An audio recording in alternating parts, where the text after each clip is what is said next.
안녕하세요. 최욱진입니다. 저는 행정학을 담당하고 있고요. 우리가 지금 시국이 이런지라 어쩔 수 없이 온라인으로 이렇게 실시간으로 촬영을 하게 되었으니까 양해 부탁드리고요. 귀한 시간 내주시고 이렇게 들어주시는데 도움이 될 수 있도록 좋은 정보 드리도록 하겠습니다. 길지 않은 시간이거든요. 제가 전반적으로 우리 연간 커리가 어떻게 되는지 좀 설명을 해드리고, 그리고 두 번째로 행정학 공부 방법, 거기에 대해서 말씀드리도록 할게요. 일단은 처음에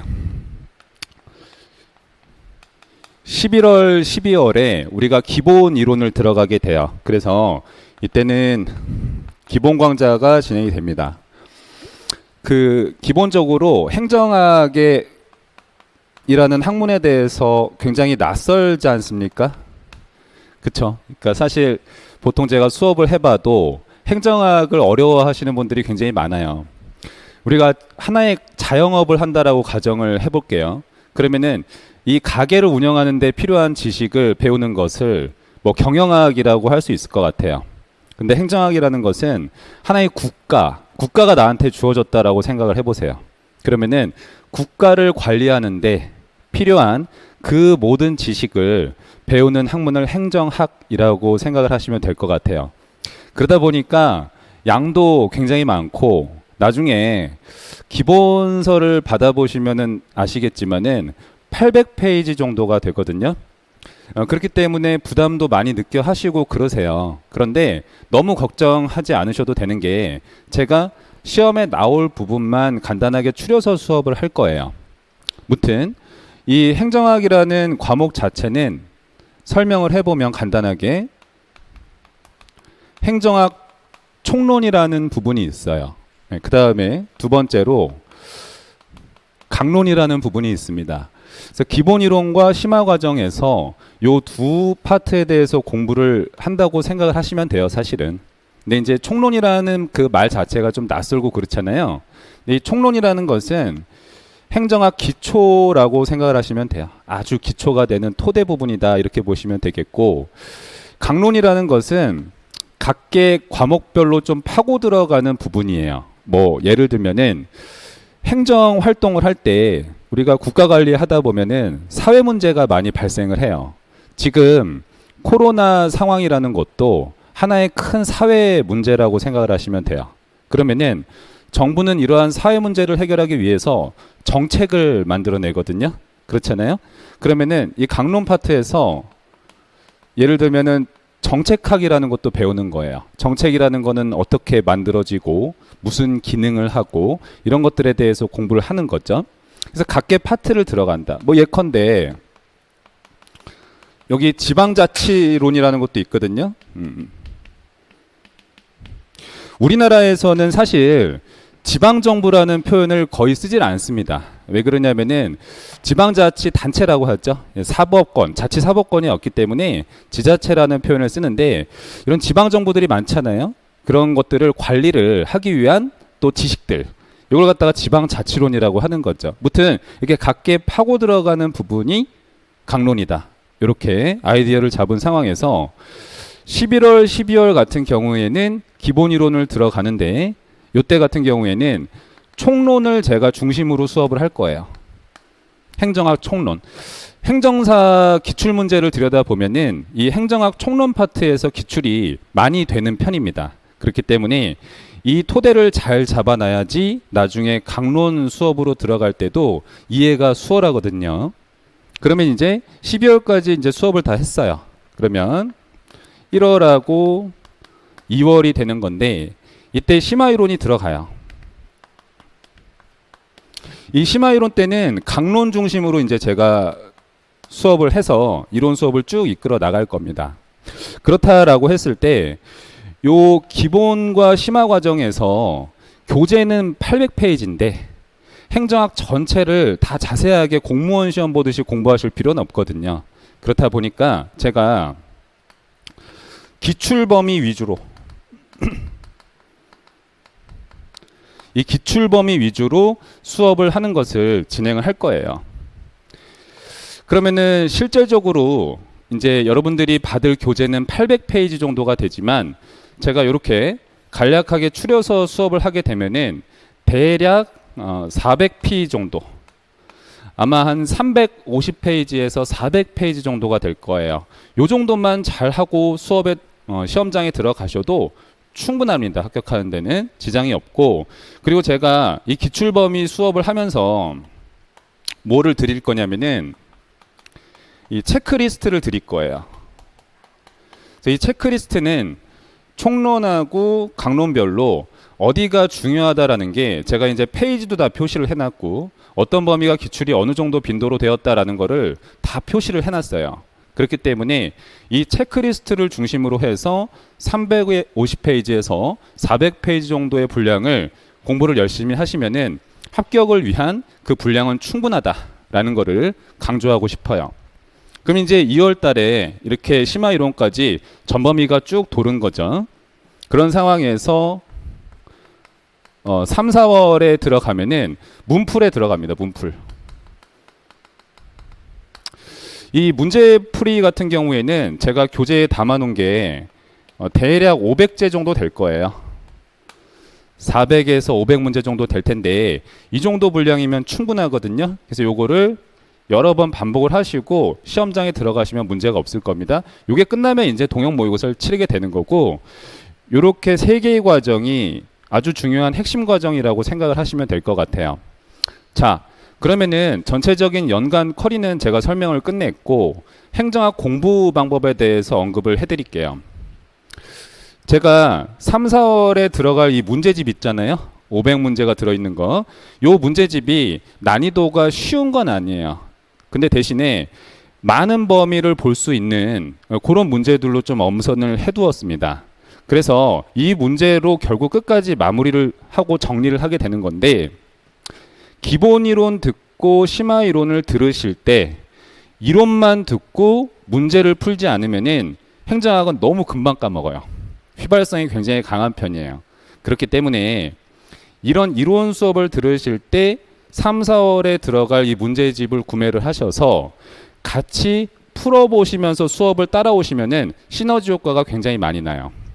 제가 합격을 위해서 권하는 방법 중에 꼭 권하는 방법 중에 하나가 뭐냐면은, 제가 엄선한 그 기출문제를 갖다가 최소한 3번 이상은 풀고 들어가시기를 권하는 편이에요. 꼭 그렇게 하셔야 돼요. 근데 시간이 없잖아요. 2차 준비도 해야 되고 1차도 처음 듣는 과목들이어가지고 양도 많고 그렇지 않습니까? 그렇기 때문에 기본 이론 때 내가 어떤 부분을 배웠다라고 하면 해당 문제집에서 내가 배운 부분에 대해서 문제를 꼭 풀어보는 연습을 하셔야 됩니다. 반드시 그렇게 하셔야지 합격을 하실 수가 있어요.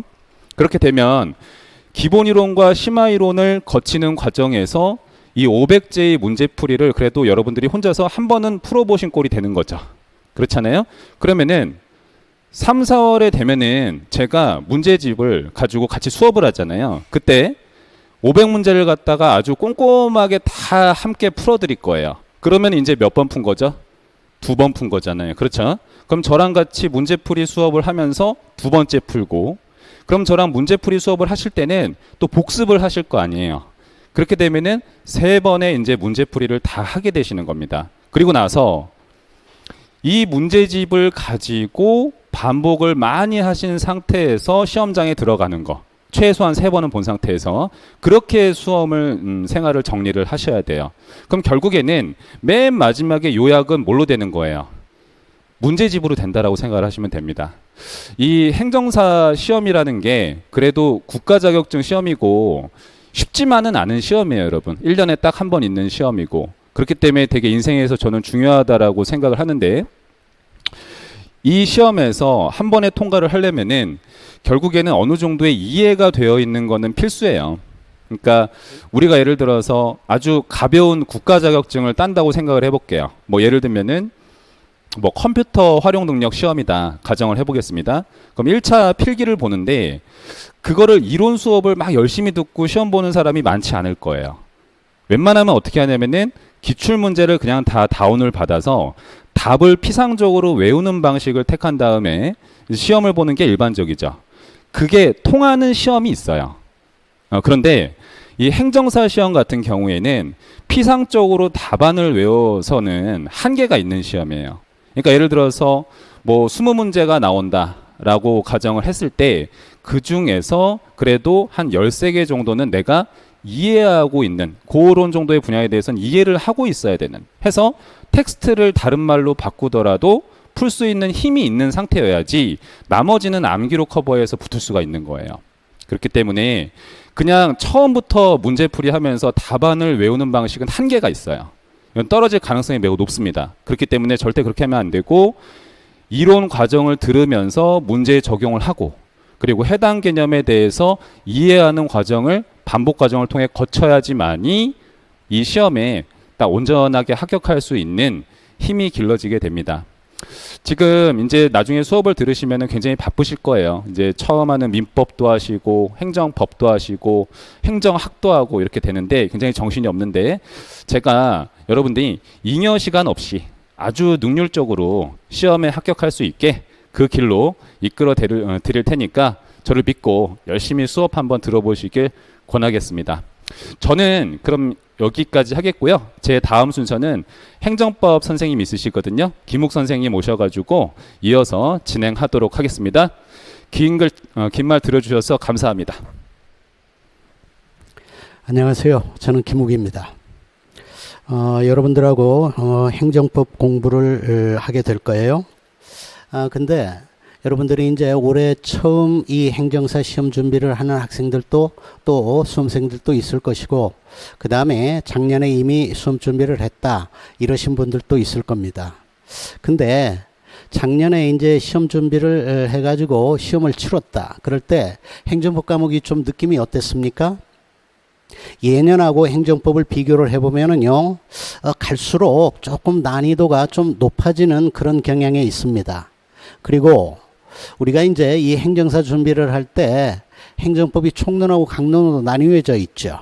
근데 이제 강론 부분은 조금 그 소홀히 하는 그런 경향이 있어요. 근데 작년하고 금년 요때는요 강론에서 6문제가 출제가 됐습니다. 그러니까 앞으로도 그게 이제 경향이다 이렇게 볼 수 있어요. 그래서 그 행정법 전체가 어떻게 돼 있냐니까는 총론하고 그 다음에 강론으로 되어 있죠. 강론으로 되어 있어요. 그런데 예년에는요 이 강론 부분에서 출제되는 문제가 극히 적었어요. 근데 좀 전에도 얘기했지만 최근에는 이제 6문제 정도가 거의 출제가 되는 것으로 고착화된 것 같아요. 그래서 이제 강론을 무시한다? 이거는 조금 위험하게 됐어요. 그러면 이제 총론이 14문제고 이제 강론이 6문제거든요. 그래서 대부분 이제 지금까지 수험생들이 수험 준비를 할 때 이 총론 부분에 집중해서 수험 준비를 하고 강론은 이제 거의 무시해버리다 이렇게 합니다. 근데 그렇게 할 수가 없어요. 근데 강론 부분이 굉장히 범위가 넓어요. 강론이. 우리가 이제 행정법 전체를 보면 1편부터 6편까지 돼 있거든요. 그런데 이제 총론이 1편부터 4편까지고 그 다음에 이제 강론이 5편, 6편 이렇게 돼요. 그래서 이제 그 강론 부분은 등한시 하는데 등한시 할 수가 이제는 없게 됐다는 얘기입니다. 6문제 중에서 최소한 2문제, 3문제는 맞춰줘야 되는 것 아니냐 이런 상황이 됐어요. 그러면은 이 강론 전체를 수험생들이 어떻게 효율적으로 학습을 하느냐 이게 문제가 되겠죠. 그럴 때 이 강론 부분 전체를 다 학습하는 것은 우리 행정사 시험 준비를 하는 학생들한테는 조금 효율적이지 못합니다. 그래서 이 강론 부분을 효율적으로 학습을 하는 내용 그걸 제가 지금부터 그 파트 중심으로 해가지고 몇 가지를 여러분들한테 얘기를 하려고 합니다.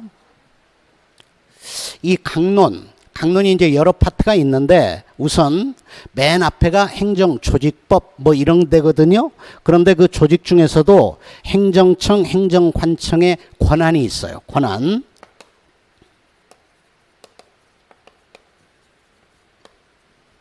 행정관청의 권한이 있는데요. 수험생에게는 이 부분은 그야말로 공부를 하면 점수를 얻는 부분입니다. 그리고 이 부분에 있어서는 시험 문제가 거의 예외 없이 출제가 돼요. 그래서 이 부분 반드시 기본적인 사항부터 그 다음에 이 권한과 관련된 사례형이 또 만들어질 수가 있거든요. 그럴 때 그것까지를 우리가 섭렵을 해줘야 됩니다. 그 다음에 이제 행정조직법 중에서 공무원법이 있고 그다음에 이제 지방자치법이 있는데요. 그 지방자치법하고 공무원법에서 시험 문제가 나오면 되게 어렵게 나옵니다. 그래서 그거는 조금 무시해버려도 괜찮을 것 같아요. 다만 공무원법 분야에서 어떤 부분이 있냐면 공무원법 분야에서 공무원의 그 결격사유 부분이 있어요. 이 결격사유, 공무원이 될 수 없는 사유 이런 얘기겠죠.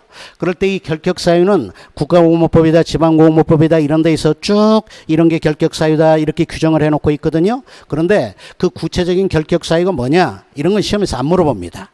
그런데 이 결격사유 있는 자가 현실적으로 임용이 되어가지고 공무원으로 근무를 하는 그런 상황이 초래가 됐더라. 이것하고 관련된 법률 관계가 어떻게 되느냐. 이와 관련한 판례들이 중요한 판례들이 여러 개가 있어요. 그런데 그 판례들은 반드시 우리가 학습을 해줘야 됩니다. 그래서 공무원법 부분에서는 요거 해주고요. 그 다음에 아까도 얘기했지만 지방자치법 있죠. 지방자치법은 그 문제가 출제가 되면 좀 어려워요. 우리 빼버립시다. 빼버리고요. 그 다음에 이제 경찰행정법 부분이 있거든요. 경찰행정법 부분이 있는데 이 경찰행정법 분야에서 가장 기본적으로 최우선적으로 다루게 되는 내용이 이제 기본 원리하고 관련된 내용이에요. 경찰권 발동의 기본 원리하고 관련이 되는 내용이 되게 되는데 그 내용을 우리가 이제 학습을 해주면 됩니다. 경찰권 발동에 관한 기본 원칙이라고 그럴까요? 요거를 이제 학습을 해주면 되게 됩니다. 그 다음에 급부행정법 부분이 있어요.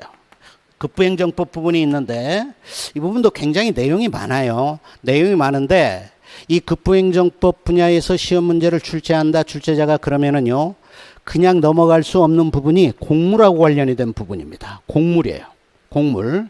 가장 대표적으로 생각할 수 있는 공물이 도로다, 하천이다 뭐 이런 것이거든요. 그래서 이제 그 도로의 이용 관계 이것과 관련된 내용을 묻는 문제 이게 이제 가장 기본적으로 출제 가능성이 있는 그런 내용입니다. 그래서 공물의 사용 관계입니다.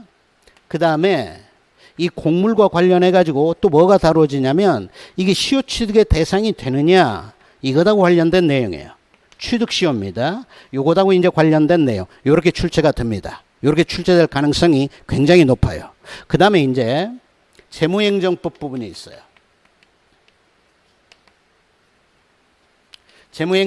재무행정법 부분이 있는데 요 부분에서는 이제 세부적인 내용보다는 이것하고 관련이 된 불복 방법. 그래서 이제 뭐 심사청구다 심판청구다 이런 내용 등이 국세기본법 이런 데에 규정이 돼 있어요. 그런 내용들 이게 기본적으로 학습을 해야 되는 내용입니다. 그러니까 이 부분에서는 불복 방법이다 그런 얘기예요. 그래서 이 강론 부분에서 이거 말고도 많은 내용들이 있지만은요 이걸 최우선적으로 학습을 해주면 아까 제가 처음에 뭐라고 그랬죠? 6문제인데 우리 2문제는 최소한 건져야 되는 거 아니냐 이렇게 얘기를 했어요. 그러면은 요 정도를 이제 우리가 학습을 하고 시험장에 갔다? 그러면은 2문제 건집니다. 건져요. 우리가 지금 그 합격 점수가 몇 점이죠? 평균 60점이잖아요. 과락 없이 40점 과락 없이 60점인데 제가 여러분들한테 이제 행정법 강의를 할 때는요 이렇게 얘기를 합니다. 행정하기 본래 어렵다. 행정하기 본래 어렵다. 그런데 행정법은 처음에 행정학보다 더 어렵다. 그런데 가면 갈수록 행정법은 쉬워진다. 그래가지고 행정법을 여러분들이 전략 과목으로 만들어야 된다. 이런 얘기를 해요. 그래서 이제 총론 부분에서 14문제가 출제가 되는데 전략 과목으로 만들려면은 행정법에서 몇 점 정도 맞아줘야 행정법이 전략 과목이 되겠습니까? 80점을 맞아야 돼요. 75점, 80점을 맞아야 가령 행정학에서 빵꾸가 났다. 그 다음에 민법 총칙에서 빵꾸가 났다. 이럴 때 살짝 좀 보탬을 주고 이렇게 할 수 있게 될 겁니다.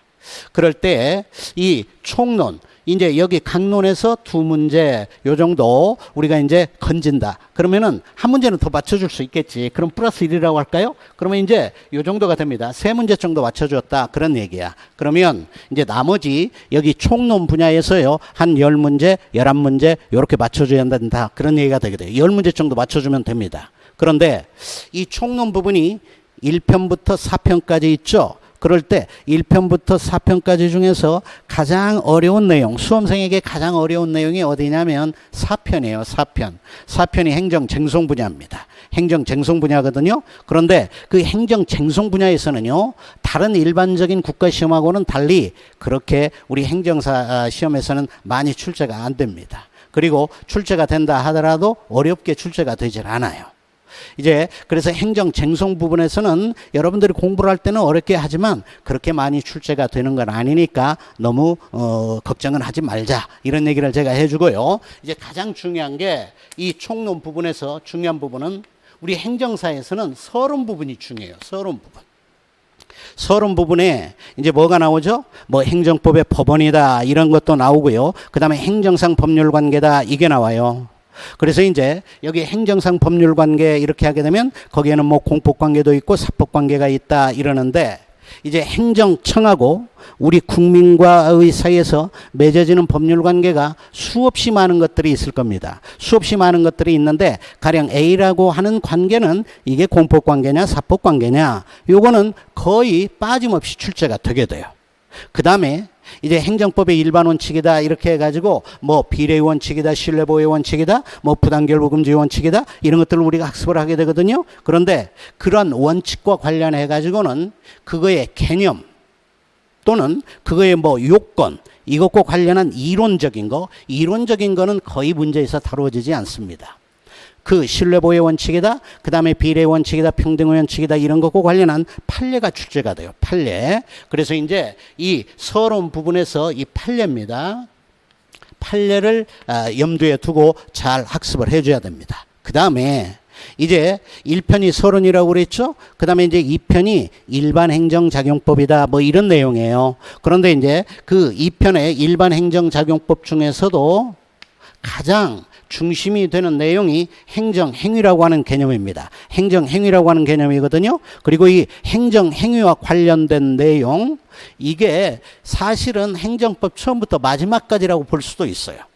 그런데 이 행정행위하고만 순전히 온전히 관련이 되는 문제가 한 7, 8문제가 출제가 됩니다. 온전히 행정행위하고만 관련이 되는 문제가 한 8문제 정도 출제가 돼요. 그럴 때 이 행정행위와 관련해 가지고 뭐 하자다, 이런 말이 나오고요. 그 다음에 뭐 하자의 승계다, 이런 말도 나옵니다. 그 다음에 행정행위의 취소다, 철회다, 이런 내용이 나오거든요. 그럴 때에 좀 전에 얘기한 행정행위의 하자다, 하자의 승계다, 그 다음에 행정행위 취소다, 철회다, 이거는 그냥 넘어갈 수가 없어요. 출제자가 그거는 넘길 수가 없어요. 반드시 출제가 되는 내용입니다. 하자다, 그 다음에 뭐 하자의 승계다, 그 다음에 행정행위의 취소다, 철회다, 이런 것 등은 거의 빠짐없이 출제가 된다, 그런 얘기입니다. 그 다음에 이제 최근에 특히 이제 중시가 되는 게 절차예요. 절차. 우리가 이제 법학을 공부하다 보면은 절차라고 하는 말이 많이 나오거든요. 그럴 때 이제 제가 매번 얘기를 하지만은요, 반대말을 생각을 해주면서 그 개념을 접근을 하면은 좀 이해하기가 쉽습니다. 제가 이제 강의 중에 뭐 남자가 누구냐 이런 얘기를 해요. 그러면 이제 여자가 아닌 게 남자다, 이렇거든요. 그러면 여자는 누구냐? 남자가 아니다, 이렇게 돼요. 그럴 때 이 행정 절차라고 하는 개념이 있는데, 이 절차라고 하는 단어는 일반적으로 실질적인 내용, 이 말이에요. 실질적인 내용, 이것에 반대되는 개념으로 절차라고 하는 단어를 씁니다. 그래서 이 행정 절차, 이것과 관련된 내용이 반드시 이제 출제가 돼요. 그리고 이것과 관련해 가지고는 행정절차법 이라고 하는 법률이 있어요. 모르긴 몰라도 조만간 우리 행정법에서요, 어쩌면 행정기본법이라고 하는 법률이 조만간 제정이 되어가지고 시행이 될 것 같습니다. 조만간. 지금 행정기본법이라고 하는 법률안이 국회에 제출이 되어 있어요. 그런데 그 행정기본법이라고 하는 것이 이제 제정이 되어가지고 시행이 되면 그게 이제 가장 대표적인 행정법 전체를 아우르고 행정법 전체를 지배하는 일반법이 될 겁니다. 일반법이라고 하는 것은 어느 특정 분야를 한정하지 않고 널리 다 보편적으로 모든 분야에 적용이 될 수 있는 법, 이걸 일반법이라고 그러거든요. 그래서 이제 그 행정기본법이라고 하는 법이 있는데 그건 아직 제정이 안 됐다. 그런데 다른 일반법으로서 대표적인 법률로 이 행정절차법이라고 하는 법률이 있어요. 이거는 물론 이제 행정절차법이니까 절차에 관한 일반법이 될 겁니다. 그래서요, 이 행정절차법이 절차에 관한 일반법이어서 이 행정절차법의 규정이 있죠. 이 규정에서는 반드시 시험 문제가 출제가 돼요. 가령 행정절차법 13조에서 어떤 식으로 규정을 해놓고 있느냐, 15조에서 어떤 식으로 규정을 해놓고 있느냐, 이런 내용 등이 반드시 출제가 된다, 그런 얘기예요. 그 다음에 실효성 확보 수단이라고 하는 게 있어요. 실효성 확보 수단이라고 하는 게 있거든요. 실효성 확보 수단. 이 내용이 제3편에서 다루어지게 되는데, 이 실효성 확보 수단과 관련해 가지고는 우리 행정사에서 지금까지 한 2문제 정도가 평균적으로 출제가 됐어요. 2문제 정도가 여기서 출제가 됐습니다. 그런데 이 실효성 확보 수단에서 출제가 되는 문제는요, 그렇게 어렵지가 않아요. 이거는 쉽습니다. 그래서 대부분 여기서 출제가 되는 2문제는 모든 수험생이 다 맞춰준다, 이렇게 볼 수 있어요. 그 다음에 이제 아까 얘기했던 행정쟁송법 있죠? 행정쟁송법이 마지막 4편에 있게 되는데, 이 행정쟁송법 이 부분은 사실은 우리가 1차를 공부할 때만 필요한 게 아닙니다. 여러분들이 이제 2차를 공부해 가지고 시험에 붙어야 되잖아요. 그래서 이제 2차하고도 연결이 돼요. 2차하고만 연결이 된다? 거기서 머무르는 게 아니고, 또 여러분들이 합격을 해가지고 행정사 사무실을 개업을 해가지고 이제 업무를 처리한다. 그럴 때에도 다 요것하고 관련이 되게 됩니다. 요것하고 관련이 되게 돼요. 그래서 이거는 2차하고도 그 다음에 실무하고도 연결이 되는 대단히 중요한 내용이에요. 그런데 아까 앞에서 얘기했다시피 이 행정쟁송 분야에서 우리한테는 그동안 그렇게 어렵게 문제가 출제가 되지는 않았더라, 그런 얘기예요. 지금까지 여러분들한테 제가 이제 행정법 전 파트별로 몇 가지를 얘기했어요. 지금까지 여러 가지를 얘기했는데, 제가 지금까지 얘기한 것 중에서 여러분들한테 강조하고 싶은 것은 이 총론 부분은 여러분들이 많이 공부를 하니까 이 강론 부분이에요. 그리고 이제는 강론 부분을 무시할 수 없게 됐다는 얘기죠. 그래서 이제 강론의 요런 파트를 특히 우리는 빠뜨리지 말고 잘 유념해서 학습을 해줘야 된다, 그런 얘기입니다. 자, 그렇고 이거는 지금 파트별로 제가 얘기를 했거든요. 그런데 행정법을요, 다른 측면에서 또 나눠서 생각을 해볼 수도 있어요. 하나가 이론이고요, 다른 하나가 판례입니다. 그 다음에 다른 하나가 법령이에요. 이렇게 이제 세 개로 나눠서 생각을 해볼 수 있거든요. 그럴 때에 이 이론 부분, 판례 부분, 법령 부분 이렇게 했을 때 지금까지 우리 행정사 기출문제의 그 출제 경향은요, 한 4대 4대 2 또는 5대 3대 2였어요. 이런 정도로 출제가 됐습니다. 이론 부분, 판례, 법령 이렇게 됐는데, 지금은 이제 가면 갈수록 이 판례의 비중이 높아질 것 같아요. 판례 비중이 높아지는데요, 판례 내용 중에서도 어려운 내용, 이거는 그렇게 출제가 안 됩니다. 기본 이론 시간에 다루어지는 판례들이 있거든요.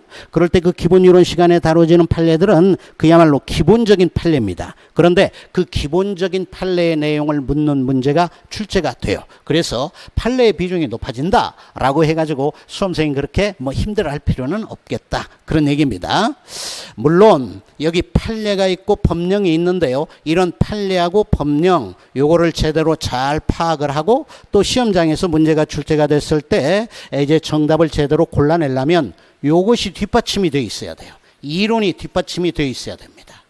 그리고 이 이론을 여러분들이 이제 학습을 할 때요, 대부분의 수험생들이 기본 개념 위주로 학습을 합니다. 그런데 행정사 시험 1회, 2회, 3회까지는요, 우리 행정법 문제가 그 기본 개념을 묻는 내용이 많이 출제가 됐어요. 그런데 이제는 그게 아닙니다. 그 기본 개념은 베이스로 깔고 그 기본 개념을 그 토대로 한 측면에서 이 여러 가지 내용들을 판례하고 접목시켜서 문제가 출제가 되고 이렇게 되고 있어요. 그러니까 그만큼 어려워졌다는 얘기예요. 여러분들이 이제 행정사 시험을 1회나 2회 요때 시험 준비를 했다 그러면은 아마 시험 공부하기가 굉장히 수월했을 겁니다. 그런데 이제는 그렇게 수월한 시험이 아니게 됐어요.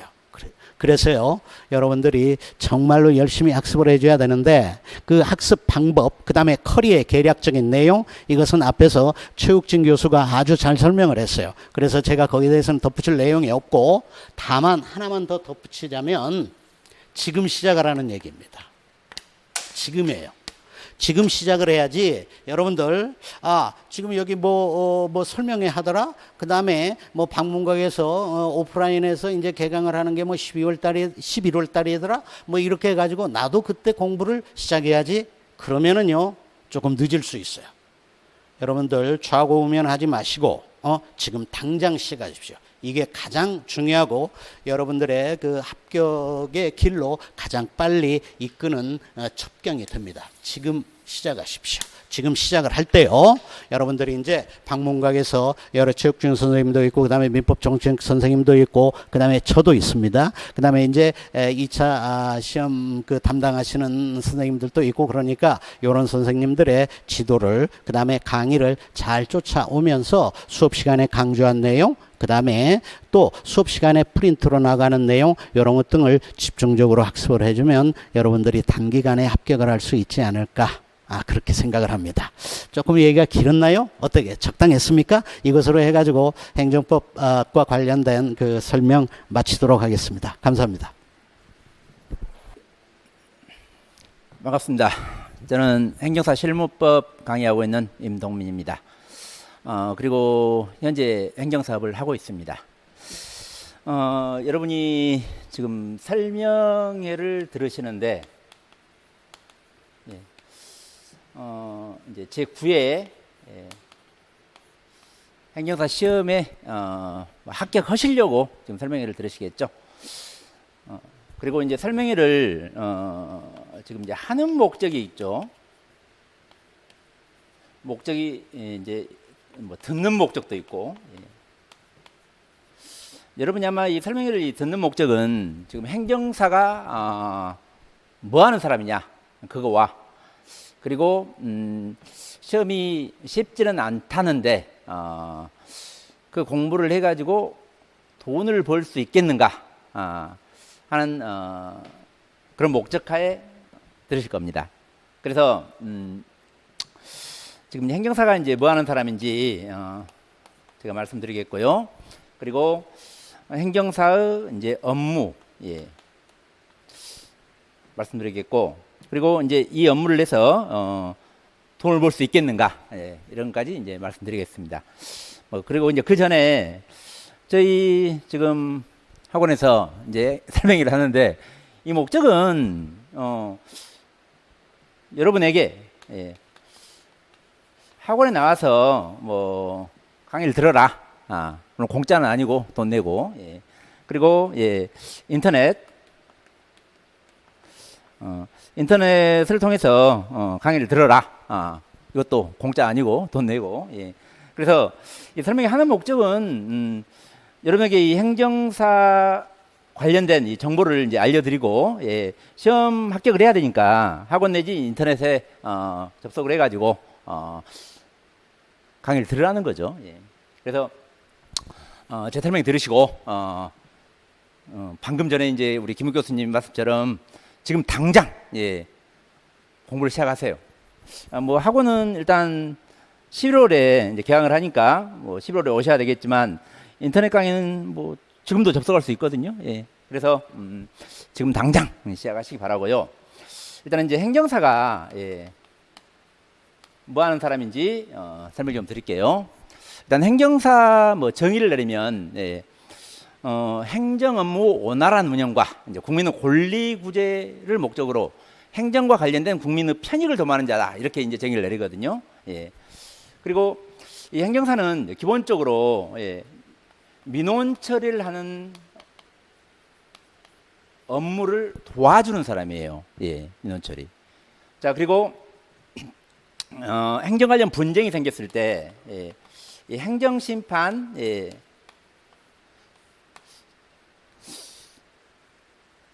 청구서를 써주는 사람. 뭐 행정심판 우리 대리권이었거든요. 그래서 행정심판 청구서 써주는 사람. 뭐 크게 이제 행정사 하면 두 가지로 나눌 수가 있습니다. 그리고 요 민원 처리 부분도요. 한국인, 즉 내국인 민원 처리가 있고요. 그리고 외국인 민원 처리가 있어요. 예. 그래서 행정사가 이렇게 내국인, 외국인 요 민원 처리 도와주고, 그리고 행정 관련 분쟁이 생겼을 때 행정심판 청구서 써주는 사람이다. 예. 이렇게 알고 계시고요. 그리고 현재 지금 행정사 하는 업무가, 예, 그게 저는 이게 3등분 나는데요. 이 외국인 민원 처리는 이제 출입국 관리 업무 쪽으로 하거든요. 출입 관리 업무. 예. 그리고 이제 요 이제 행정심판 업무. 그리고 내국인 민원 처리는 그냥 민원 처리 업무로 이렇게 해요. 그래서 제가 2015년 4월에 그 행정사업을 개업을 했습니다. 예. 그리고 그 업무를 이렇게 3등분 해가지고 이렇게 업무를 하고 있는데, 현재 가장 많이 하고 있는 업무가 요 이제 출입국 관리 업무 쪽이에요. 이게. 그리고 이 행정심판 업무, 여기는 이제 내국인 행정심판도 있고 외국인 행정심판도 있어요. 이 업무하고요. 그리고 실질적으로 이 내국인 민원처리 업무는 그렇게 많이 못 합니다. 이 내국인 민원처리 업무는요, 예, 이런 것들이에요. 예.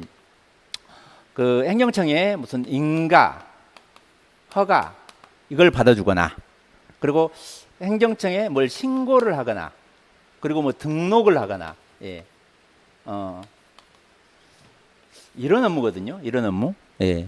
그래서 한국 분들 같은 경우는 뭐 행정청에 전화를 해가지고 이 절차를 알아보고, 예, 본인들이 많이 합니다. 예. 그래서 뭐 바빠가지고 못 하신 분들 빼고는, 예, 뭐 행정사한테 그렇게 잘 안 맡겨요. 예. 물론 이제 아예 좀 몰라서 이렇게 이제 맡기신 분도 있긴 합니다만은 많이 안 맡기고 본인 직접 합니다, 이거. 예. 근데 이 외국인 민원 처리에 해당하는 요 출입국 관리 업무, 예, 이쪽은 외국인이 못 해요. 예. 그래서 이걸 행정사한테 많이 맡깁니다. 그리고 단순히, 예, 행정사가 요 이제 그 외국인 그 출입 관리 업무 요것만 하는 게 아니에요. 이게 이 외국인이 지금 본국에서 한국으로 와가지고 살면서, 예, 각종 문제들이 있잖아요. 예. 그 문제들을 행정사에게 다 의뢰를 해요. 예. 그래서 이제 행정사가 그런 일을 처리해 주는 겁니다. 그리고 이제 거기에서 이제 수익도 창출하고요. 예. 그리고 여러분이, 예, 지금 뭐 돈 얼마나 버느냐, 이것도 이제 궁금하실 건데, 한 1년 정도 흐르잖아요. 예. 그러면 제가 2015년 4월에 개업했으니까 2016년 4월이라고 칠게요. 한 1년 정도는 그다지 많은 돈 못 법니다. 근데 1년 정도 지나고 나면은요, 예, 한 500 정도는 될 겁니다. 예, 올 수익이. 그리고 이제 또 한 1년 정도 더 흐르잖아요. 예, 조금 더 돼야 될까? 예, 한 1년 정도 더 흐르면 2년쯤 되고 나면은요, 어느 정도 했을 때입니다. 한 1000단이 될 거예요. 물론 이제 좀 못 미칠 수도 있습니다만은, 예, 이렇게 이제 업무 지식도 늘어나고, 그리고 고객들이 늘어나요. 예, 그럼으로써 이렇게 돈을 벌게 되는 겁니다. 예, 그래서 이 행정사업을 2년 이상 이렇게 하게 되면은요, 먹고 살만 하다고 그러거든요. 예, 근데 저는 먹고 살고 놀만 하더라고요. 그래서 그 지식만 있으면은요, 수익은 큰 걱정 안 하셔도, 예, 알아서 벌립니다. 예. 그래서 이 외국인 요 이제 출입관리 업무 이런 게 이제 뭐냐? 그럼 보자고요. 외국인이 본국에서 한국에 올라오고 그러면은요, 예, 원칙적으로 비자를 바꿔야 됩니다. 예, 사증이라고 그러잖아요. 물론 그 뭐 무비자로, 예, 이렇게 오는 경우도 있어요. 근데 비자를 받고 온다. 예. 근데 이건 비자 신청은 제외 공간에서 해요. 제외 공간, 영사관에서 합니다. 뭐 대사관, 영사관에서 하거나. 예. 그래서 요 제외 공간에다가 이제 비자를 넣는데 비자 신청을 하는 거잖아요. 이게 정확히 사증 발급 신청이라고 합니다. 그러면 그 이제 신청서, 예, 작성해가지고, 예, 본인이 넣도록 하거나, 그리고 그 지역에 이제 뭐 대행 기간을 안다. 이제 그러면 우리가 이제 그 대행기한 통해서 넣어주고, 예, 이 업무도 해요, 이거. 그리고 이제 비자를 받고 한국에 왔어. 한국에 와가지고, 예, 이게 90일을 초과하는 기간 동안 체류하고자 하는 때는 외국인 등록을 해야 돼요. 외국인 등록. 예. 물론 이제 비자에 따라서 뭐 등록을 못하는 비자도 있고요, 등록을 하는 비자도 있습니다. 예. 그래서 요 이제 등록해 주는 거, 이게 등록적이잖아요, 이거. 예. 그래서 이 업무를 하고, 그리고 이 비자가 체류 자격이거든요. 그 체류 자격을, 예, 변경할 수 있습니다. 예. 그러면 이 체류 자격 변경 허가를 받아주는, 이거 허가 받는 거예요. 허가를 받아주는 거. 예. 이것도 하고요. 그리고 또 이 체류 자격에 따라서 체류 기간이 정해져요. 그래서 그 체류 기간을 연장해 주는 업무, 이것도 허가 받아야 되는 겁니다. 예. 체류 기간 연장 허가. 예. 그래서 예. 뭐 이거 말고도 이제 많은 업무가 있습니다만은, 예. 이런 쪽을 이제 체류 업무라고 그래요. 체류 업무. 그래서 요 출입 관리 업무 그러면 크게 이 체류 업무하고 요 비자 업무 이렇게 나뉘거든요. 물론 여기에 이제 무슨 뭐 사법 업무도 있고 막 그렇습니다. 예. 그런데 일단 이런 일을 주로 한다. 예. 그리고 예. 이런 업무를 함으로써 이제 외국인들을 많이 알게 되겠죠. 예. 그러면서 이제 그분들이 이제 한국에서 사는데 각종 이제 민원들이 있어요. 이제 그런 걸 뭐 처리하는데 도와주는 그런 일을 하는 겁니다. 예. 자, 그리고 여기 이제 요 행정심판 업무. 예. 현재 지금 가장 많은 행정심판은, 예, 운전면허 행정심판이에요. 대표적으로, 예, 음주운전으로 운전면허가 취소됐다. 예. 그럼 일정한 경우는 이제 구제를 받을 수가 있습니다. 운전면허가 취소된 경우에 이제 구제를 받으려고 그러면은요, 행정소송 바로 못하게 돼 있어요. 그 이제 행정심판 전치주의라 그래가지고 심판을 먼저 거쳐야 됩니다, 소송 전에. 그래서 행정심판 해달라고 합니다. 예. 내국인도 있고 외국인도 있어요. 예. 물론 이제 내국인이 좀 많죠. 예. 자, 그리고 예, 영업을 하다가 영업 정지 처분을 받았다. 예. 그러면 예, 이 영업 정지 처분이 이제 위법부당하다. 그래가지고 이제 뭐 취소 청구, 그 행정심판이죠. 예. 그리고 뭐 각종 행정심판도 있고, 예, 합니다만은 이 외국인들도요. 외국인들도 예, 체류 자격 변경허가 신청을 했는데 불허가 나왔다. 또 체류 기간 연장허가 신청을 했는데 불허가 났다. 예. 자, 그러면 여기에 이제 불복해가지고 행정심판하는 경우도 있어요. 그리고 외국인이 한국에서 이제 범죄를 저지르게 되면은요, 예, 요 이제 사범 처리를 하거든요. 그래가지고 일정한 경우 출국 명령을 내립니다. 예, 그러면 출국 명령이 불복해가지고 행정심판하는 경우도 있습니다. 예. 자, 그래서 일단은 여기 이제 체류 불허, 체류 불허 결정에 대해서 행정심판하는 경우도 있고, 그리고 뭐 출국 명령이 불복해서 행정심판하는 경우도 있고, 예. 그리고 그 외국인이 이제 한국 국적을 또 취득하는 분들도 있어요. 근데 외국인이 한국 국적을 취득하기 위해서는 이 귀화 허가를 받아야 돼요. 예. 물론 귀화의 종류는 크게 세 가지입니다. 일반 귀화가 있고 간이 귀화가 있고 특별 귀화가 있는데, 그 이제 귀화가 신청을 했어. 그런데 불허가 났네. 그러면 거기에 대해서 또 행정심판하는 경우도 있습니다. 예.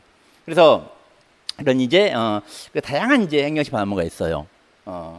그래서 저 같은 경우는요, 예, 여기 그 외국인의 민원 처리인 요 출입국 관리 업무, 예, 요걸 주로 하고, 예, 그리고 이제 요 행정심판 업무도 많이 합니다. 예, 그리고 이제 그 내국인 민원 처리 업무도 일부 하고, 예, 저뿐이 아니라, 예, 아마 대부분의 행정사 분들이 예, 이렇게 할 겁니다. 이렇게. 근데 뭐 제가 아는 그 일부 행정사분들은 외국인 쪽 업무는 안 한다. 내가 내국인 쪽 업무만 한다. 예, 이러신 분들이 있거든요. 근데 그분들도요, 예, 좀 지나잖아요. 그러면 이 외국인의 그 출입관리 업무 이런 걸 하려고 해요. 이게. 근데 첫발을 늦게 듣잖아요. 이게. 그러니까 잘 못 하시더라고요. 그래서 저는 여러분이 예, 설명을 듣고 예, 하고 있는 인터넷 강의 들어가지고 이제 합격을 해서 예, 업무하는데 요 이제 애국인 업무는 기본적으로 깔고 가야 되지 않냐 이제 그 생각합니다. 예. 그래서 현재 지금 우리 행정사가 이제 하는 일이 이런 거다. 예. 자 그리고 현재 지금 행정사법이 개정이 됐습니다. 그래서 내년 이제 7월에 시행을 하는데요. 지금 그 우리 행정사협회가 예, 많이 있어 많이. 예. 자 그런데 협회가 단일화돼요. 그래서 대한 행정사회라는 명칭으로 단일화됩니다. 이 단일화가 되면은요, 이 대한행정사회가 로비 단체도 되겠고 정부에 대한 압력 단체도 될 겁니다. 이게 그러면 행정사의 그 업역이 예, 좀 이제 뭐 확장도 되겠고 예, 또 많이 좋아질 겁니다. 예, 그래서 일단 빨리 합격하시는 게 좋아요. 예. 자 그리고 또 이제 중요한 게 하나 뭐냐면 현재 그 행정사 사무소는요, 행정사 사무소는 예, 그 개인 사무소하고 합동 사무소로 할 수가 있거든요. 근데 이제 행정사법이 개정돼 가지고 여기에 이제 플러스 해 가지고 법인으로 행정사업을 할 수 있어요. 그게 이제 행정법인입니다. 예. 행정법인. 예. 그래서 일단 행정법인으로 해 가지고 행정사업을 할 수 있게 된다. 예. 그래서 여기에 이제 2021년 예, 7월 1일자로 우리 개정의 행정사법이 시행이 돼요. 예. 그래서 뭐 다른 것도 있습니다만은 예. 중요한 게 이겁니다. 협회 단일화하고 행정법인 요거. 예. 자, 그래서 일단은 이렇게 되고. 예.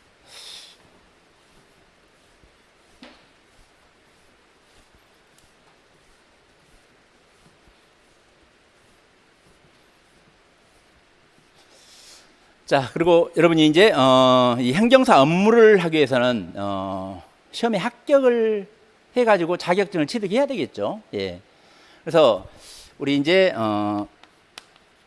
행정사를 이제 우리 행정사법에는 이런 게 없습니다. 행정사법에는 일단 일반 행정사 그리고 애국어 번역 행정사 그리고 현재는 기술 행정사. 이건 행정사법이 개정돼 가지고 이건 회사 행정사로 바뀌어요. 그래서 개정된 행정사법으로 말씀드리면 일반 행정사, 애국어 번역 행정사, 이제 회사 행정사 이 행정사가 있고. 뭐 시험 행정사니 뭐 경력 행정사니 이런 말은 예, 법에는 없고요. 우리가 일상적으로 이제 쓰는 말이죠. 예. 이건 이제 시험 행정사는 뭐 1차 시험, 2차 시험 예, 다 봐가지고 이제 합격한 행정사 말하고 경력 행정사는 이제 공무원 등으로 예, 꼭 공무원만 주는 게 아니라 예, 뭐 다른 사람도 주더라고요. 예, 그러니까 공무원 등으로 예, 일정한 경력을 채웠을 때 행정사 자격증을 주는 거잖아요. 예, 그래서 이런 이제 경력 행정사가 있습니다. 예, 그리고 경력 행정사가 월등히 많습니다. 예, 근데 여러분 뭐 시험 준비하시는데요, 뭐 경력 행정사 뭐 아무리 많아도 신경 쓰지 마세요. 예, 그 이분들이 행정사업을 하더라도요, 이렇게 적극적으로 이렇게 업을 하는 이게 시험 행정사보다는 못할 겁니다. 예. 물론 자기가 일했던 분야에서는 탁월하겠죠. 예. 자, 그런데 뭐 의욕도 별로 없을 것 같고요. 예. 그러니까 별 신경 쓰지 마시고 예.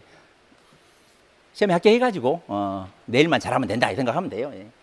자, 그리고 이제 그 우리 1차 시험 과목이 3과목이죠. 민법 총칙, 예. 민법이라 할까? 그리고 행정학, 그리고 행정법. 법을 먼저 써줄까? 법을? 행정법, 행정학. 그리고 1차 시험은 이건 객관식이에요. 25문제씩 나옵니다. 예. 그리고 예. 40점, 과락을 면하고 평균 60점 이상이면 합격을 해요. 예. 근데 이 민법 총칙이 조금 쉽다 하더라고요. 행정학은 좀 어렵다고 그래요. 예. 근데 여기 보면 꽈락만 딱 면한다고 치고요. 예. 그리고 민법 총칙 80점을 맞고 행정법 60점을 맞고 이러면 딱 평균 60이네. 꽈락 면하고 평균 60 딱 합격하네. 예. 자, 그런데 저는 개인적으로요. 예. 여기를 80점 맞아야 되지 않냐 싶어요. 왜 그러냐면 이 행정법이 2차하고 예. 그러니까 2차 그 네 과목이 있는데 세 과목하고 연결이 되거든요. 이 민법 총칙은 요 2차에서 민법 계약 예. 여기하고 이제 연결이 되는 부분이고요. 이 행정법은 이제 나머지 과목 이 행정 절차론 그리고 사무관리론 그리고 행정사 실무법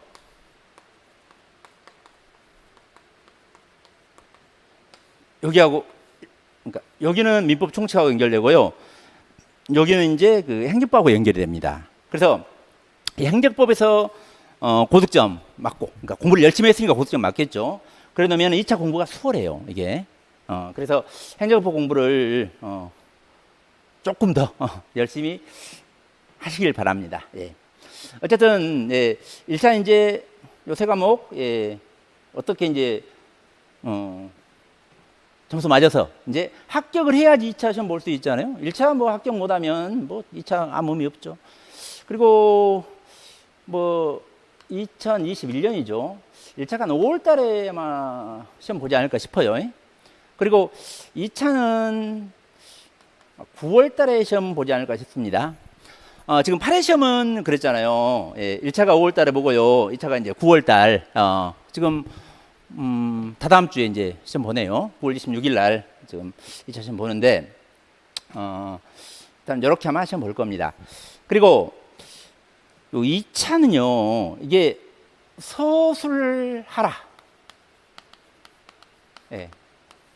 뭐 약술하라. 예, 논하라. 뭐 다 이제 서술이죠. 예. 서술하라 이런 식으로 나오는 이게 논술형 시험입니다.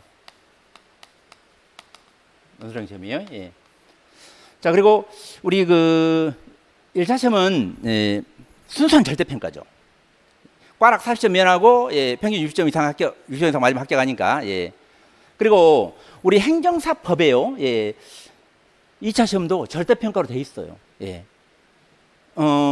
이것도 40점 꽈락 면하고 60점 이상이면 합격인다. 예. 자, 근데 이 객관식 시험에 있어가지고는 이게 그럼 절대평가가 되는데요.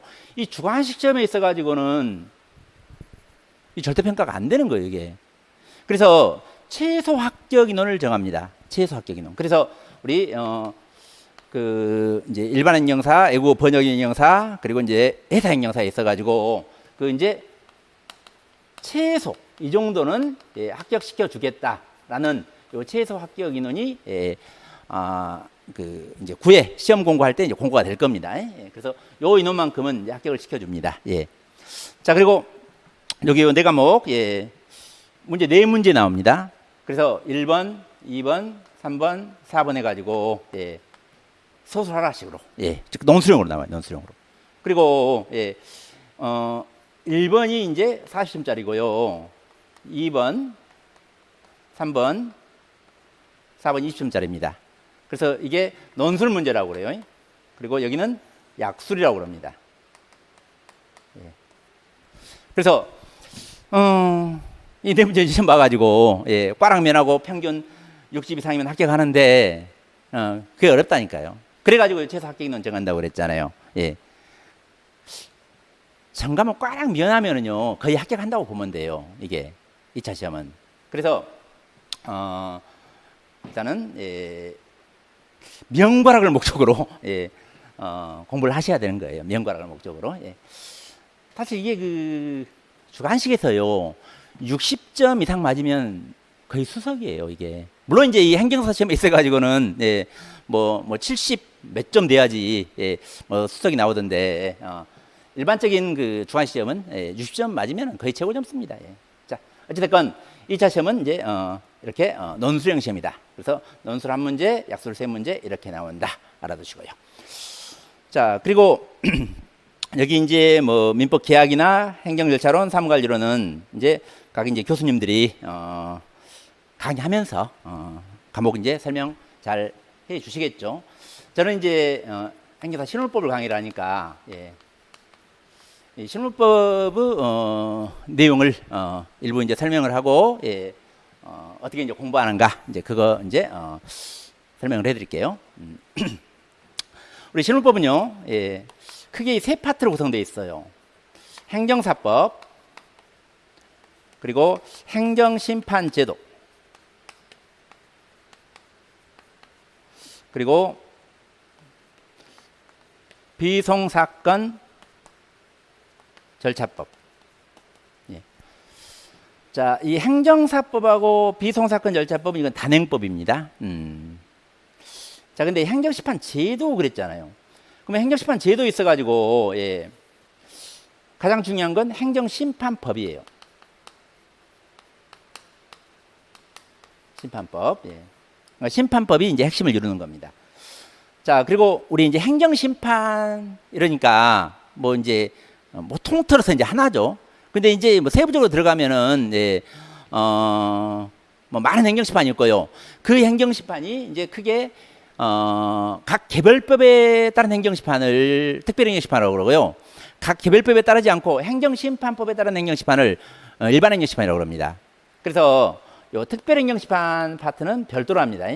특별행정심판. 예. 자, 그리고 이 행정심판 일반. 그러니까 행정심판 제도를 배우기 위한 어떤 기본 틀. 사실 이건 이제 그 행정법의 중요 내용이에요. 행정법의 중요 내용. 예. 자, 그리고 행정심판 재결례. 자, 우리 그 법원에 소송을 제기를 하게 되면 법원에서는 판결한다 그러죠. 근데 우리 행정심판위원회 행정심판 청구를 하게 되면 행정심판위원회에서 하는 걸 재결이라고 그럽니다. 그래서 그 뭐 이제 판결례 이게 판례잖아요. 예. 자, 그렇듯이 여기도 재결했으니까 재결례. 예. 그래서 행정심판 제도가 이렇게 크게 네 부분으로 나뉜다. 예. 알아두시고요. 그리고 여기서 요게 핵심이다. 자, 그리고 여기 그동안 그랬고 앞으로도 그럴 겁니다. 예. 이 재결례 내지 사례. 예. 여기에서 논술형 문제가 나와요. 예.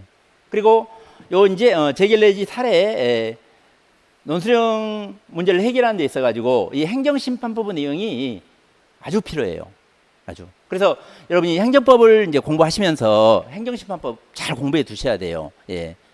그래서 그 김 교수님이 그 이제 행정구제 파트에서 행정장송 파트가 나오거든요. 그래서 행정장송 파트가 또 행정심판 파트하고 행정소송 파트로 나눠요. 이제 그 중에 이제 행정심판 파트 잘 해두시면은요, 예, 뭐 신율법에서 심판제도 공부하는데 많은 도움이 될 겁니다. 예. 자, 근데 행정법 시험은 객관식으로 보잖아요. 근데 행정심판 제도는 주관식으로 보잖아요. 그래서 여기 있는 걸 문제화 시켜야 돼요. 문제화. 예. 문제화 해가지고 공부를 해가야 되는 겁니다. 예. 그래서 지금 뭐 어찌됐건 그렇고. 자, 그리고 요 비송사건 절차법은요. 이거 빨리 그 신혼법에서 빼고 출입관리법 딱 넣으면 딱 좋은데 이건 아마 장차적으로는 그렇게 되지 않을까 싶습니다. 예. 이게 비송사건 신청을 법원에다 하잖아요.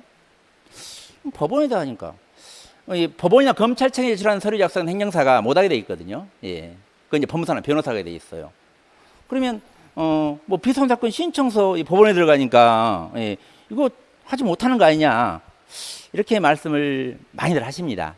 근데 이 행정사가 요 비송사건 대리인으로서 이게 대리할 수 있거든요. 이게 그래서 요 비송사건 절차법을 우리 신율법에서 배운다 생각하는데 제가 지금 행정사업을 지금 한 6년째 해오고 있잖아요. 예. 근데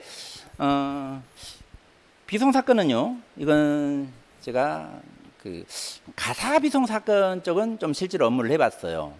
근데 우리 비송사건 절차법에 나오는 비송사건, 이건 상담만 해봤지 실제로 수임을 받아보지 못했습니다. 예. 자, 그래서 어찌됐건 이게 뭐 시험 과목 우리 있으니까 공부를 해야죠. 그래서 비송사건 절차법은 크게 총칙 그리고 각칙 이렇게 나옵니다. 그리고 각칙이 민사비송사건 그리고 상사비송사건 이렇게 나와요. 그러니까 우리 비송사건은 우리 그 민사법원 있잖아요. 법원이 그러니까 정확히 말하면 민사법원이 관여하는 사건 중에서 소송사건이 아닌 게 비송이에요. 그래서 이걸 정의를 낼 때는 사건관계 형성 변경 소멸에 관하여 법원이 후견적 입장에서 관여하는 사건이다 이러거든요. 그래서 그 이제 사건 관계가 사법상의 권리 관계잖아요. 그리고 우리 사법 대표적으로 민상입법이잖아요. 예. 그래서 이렇게 그 민사비송, 상사비송 이렇게 나누는 겁니다. 예. 그리고 여기에 개별적인 사건들이 많이 있거든요. 이게 그게 이제 비송법 각칙에 다 규정이 있습니다. 예. 그래서 총칙은 이건 그 거의 모든 비송 사건 처리하는데 일반적인 규정이 총칙이에요. 이게 자 그리고 이제 각칙은 이제 뭐 개별적인 비송 사건에 관한 그 처리 규정, 절차법이잖아요. 그러니까 그렇게 되는 겁니다. 자 그리고 그동안 이게 기출된 거 보면은요, 이 행정사법에서 한 문제, 약술 한 문제 정도 이렇게 나왔었고요. 그리고 비송사건 절차법에서 한 두 문제 정도 나왔었고, 그리고 심판제도에서 여기서 이제 여기다 써놓을까? 한 문제 이게 내지 두 문제 이렇게 할까? 예. 자, 그래서 여기 그 심판제도에서 이게 논술 문제가 나오는 거예요. 그리고 행정사법하고 비송사건 절차법에서 이렇게 약술 문제가 나오는 겁니다. 예. 그래서 여기 그 행정심판 제도 쪽이 이제 중요하다 알아두시고. 그리고 이제 제가 이제 강의하는데 먼저 뭐 11월, 12월, 1월, 2월까지는 뭐 이론 강의로 치중할 겁니다. 예. 그리고 이제 3월 이후로는 그 이론을 문제화 시켜가지고 강의를 할 거예요. 문제화 시켜가지고. 그래서 여기에 이제 이 전체 내용을요 다 문제화 시켜서 그 목차를 정리해드리고, 주관식 시험은요 목차부터 정리해야 되는 거예요. 객관식 시험하고 공부 방법이 틀립니다. 객관식 시험은요 꾸덕꾸덕 공부하면 돼. 근데 주관식 시험은요 뭘 써라는 거예요. 서술하라 이렇게 나온다니까요. 그러니까 그 문제에 따른 목차가 없으면은요 답안 쓰기 어렵습니다. 그래서 문제화 시켜서 목차 정리가 돼야 되는 거예요. 자 그리고 이제 키워드, 그 문제에 반드시 들어갈 단어들이 있거든요. 그래서 그 이제 목차 정리하고 이제 키워드 정리하고 이런 식으로 해가지고 다음부터는 강의가 이루어질 겁니다. 이게 그래서 11월에 이제 강의를 시작한다고 치고, 그래서 12월, 1월, 2월까지는 여기는 이론에 집중하겠고, 그리고 3월, 5월, 그리고 6월부터 이제 9월, 그래서 여기는 이제 문제에 집중할 겁니다. 그리고 뭐 저는 이제 6월부터 9월까지 강의하는 데는요, 제가 이렇게 실험법 내용을 문제화 시켜가지고 목차 정리하고 그리고 키워드까지 해놓은 요약집이 있어요. 요약집. 제가 이제 1회 강의 때부터 이 요약집을 만들었었거든요. 그래서 이 요약집을 가지고 이제 강의를 할 겁니다. 그래서 여기 지금 그 뭐 11월부터 5월까지는 제가 이제 기본서로 이제 강의를 하겠고요. 그리고 이제 6월부터 이제 9월까지는 이제 기본서 플러스 요약집, 물론 요약집이 중심이 됩니다. 이렇게 이제 강의를 해야 할 겁니다. 자, 그리고 여러분이 이제 2차를 보려면 1차를 합격해야 되겠죠. 뭐 1차 떨어지면 뭐 2차 아무 의미도 없지. 그래서 1차 이제 합격하고 2차 학원에 나오거나 뭐 인터넷을 통해서 이제 충실히 들으시면 충분히 이제 합격하실 수 있습니다. 자, 그리고 여러분이 이제 합격을 했어. 합격을 했으면 행정사 업무를 내 가지고 수익을 창출해야 되겠죠. 뭐 돈 벌어야 될 거 아니에요. 그리고 이 업무를 하기 위해서는 각종 지식이 필요해요. 각종 지식. 그리고 각종 지식이 여러분이 이제 기존에 알고 있는 지식들이 있을 거예요. 그래서 기취득 지식, 먼저 기취득. 자, 그리고 이 1차 과목, 2차 과목 여러분이 공부하면서 획득한 지식이 있을 겁니다. 업무하는데 꼭 필요해요, 저거. 그래서 그런 뭐 획득 지식 그럴까? 획득 지식. 예. 그리고 뭐 이 지식이 되면 이제 합격했겠죠. 그리고 이제 공부는요, 업무하면서 제대로 하는 거예요, 이게. 예. 그러니까, 지금 1차, 2차 공부에서, 예, 합격을 했다 해가지고 업무 잘하는 거 아니에요. 예. 물론 이제 기초적 지식이 많이 있으면 뭐 잘할 수 있겠죠. 근데 업무를 하면서 공부는 제대로 하는 겁니다. 그래서 이제, 업무를 하면서 그 업무 지식, 예, 이걸 제대로 익혀야 되는 거예요.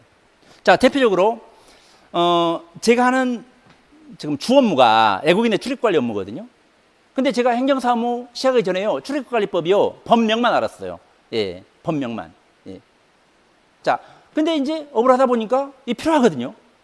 그래서, 법, 령, 규칙 공부하고, 그리고 국적법도 공부하고, 그리고 판례도 찾아보고, 예. 그렇게 가는 거예요. 예. 그래서 일단은 이런 이제, 업무식 필요하다. 자, 그리고, 예. 이런 지식을 바탕으로 해가지고 상담이 제대로 이루어져요. 상담. 예. 이런 지식 없으면 상담 못 합니다. 상담을 해가지고 의뢰를 받아야 돼요. 의뢰. 예. 예. 상담 제대로 못 하면 의뢰 안 해요. 예. 의뢰 못 받고 돈 벌겠어요? 예. 그래서 의뢰 받아서 수익 창출하는 겁니다. 예. 자, 그래서 일단 제가 이제 아까 여기다 썼던 것 같은데 잊어버렸네. 2015년 4월 달에 개업을 했다고 했잖아요. 그래서 한 1년쯤 지나고 나니까요. 예. 한 월세가 한 500 정도는 되더라고요. 그리고 2년쯤 지나고 나니까요. 예. 뭐 1000에 육박하더라고요, 이게. 예. 그래서 기간이 이제 좀 이제 길어질수록, 예, 일단 업무식도 늘어나잖아요. 예. 그리고 고객들도 늘어나요. 예. 그러다 보니까 점점 돈이 더 많이 버는 겁니다. 예. 근데 이제 이게 이제 5년이 지나고 나니까 사람이 좀 나태하게 되더라고. 그래서 지금 경계를 해야 되는데, 그렇게 됩니다. 야, 여러분도 그러실 거예요. 예. 그렇게 되려면 이제 합격부터 해야죠. 어찌됐건, 상담이 가장 중요하다. 상담이 돼야지 돈 버는 겁니다. 예. 그리고 아까도 말씀드렸지만 여러분 이제 합격하고, 예, 이 외국인 민원 처리, 예, 요건 기본으로 깔고 가야 된다고 생각하세요. 깔고 가야 된다고.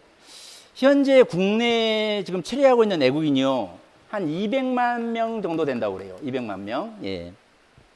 자, 근데 이 선진국으로 갈수록요, 국민의 10% 정도가 어떤 10% 정도 외국인이 이렇게 체류하게 된다고 하더라고요. 그러면 지금 200이니까 우리 지금 5천만 명이잖아요. 그러면 500만 명까지는 늘어날 겁니다. 예, 500만까지 늘어날 거예요. 그러면 이제 행정사 업무 영역도, 예, 늘어난과 동시에, 그리고 이제 외국인 수도 늘어나고 하니까 돈벌이가 더 되겠죠. 예. 그리고 이 외국인 분들은 이제 특성이 있어요. 우리 자격사들이 많이 있잖아요. 예. 자, 일단 가장 대중적인 자격, 공인중개사.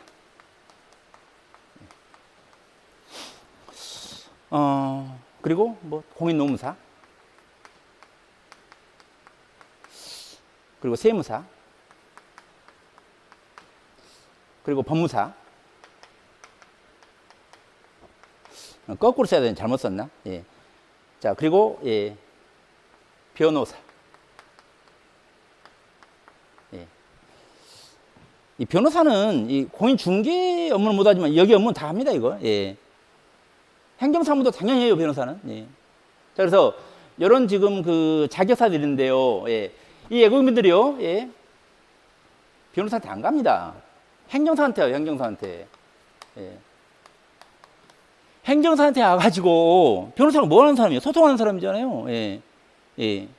이게 소송 상담해요. 예. 자, 그리고 노무사건 있잖아요. 공인노무사한테 안 가요. 행정사한테 와요. 그래서 노무 상담합니다. 예. 그리고 세무 상담도요, 행정사한테 해달라고 그러고요. 예. 그리고 이제 등기도요, 행정사한테 와요, 이게. 그러면, 부동산 매매나 임대차, 예. 여기는 이제 공인중개사한테 간 경우 있지만, 여기도 행정사한테 와가지고요, 예. 임대 차는데 도와달라는 소리는 별로 안 하는데, 집 사는데 도와달라 그래요, 이게. 그러니까 이런 자격사들의 업무가요. 애국인들은 이건 행정사가 해결할 수 있다고 생각하는 거예요. 이게. 그러니까 이 사람들의 업무들이 우리한테 오는 거예요. 행정사한테. 예. 그러니까 그 행정사는 예, 앞으로 돈 많이 벌 수 있는 아주 유망 직업이 될 겁니다. 예. 그래서 여러분이 이제 행정사 자격을 취득하려면 일단 공부를 해야 되겠죠. 예. 혼자 하려고 하지 마시고 학원 나오거나 인터넷 강의 들어서 이렇게 하시고요. 그리고 이제 그 오래 하려고 하지 말아요. 예. 한 1년 내지 2년 안 되면 때려쳐 하지 마. 예. 1년 2년은 열심히 공부해가지고 자격증 취득하시고 행정사업을 해가지고 예. 성공하시기 바라겠습니다. 자, 오늘 설명 이걸로 마치겠습니다. 수고하셨습니다.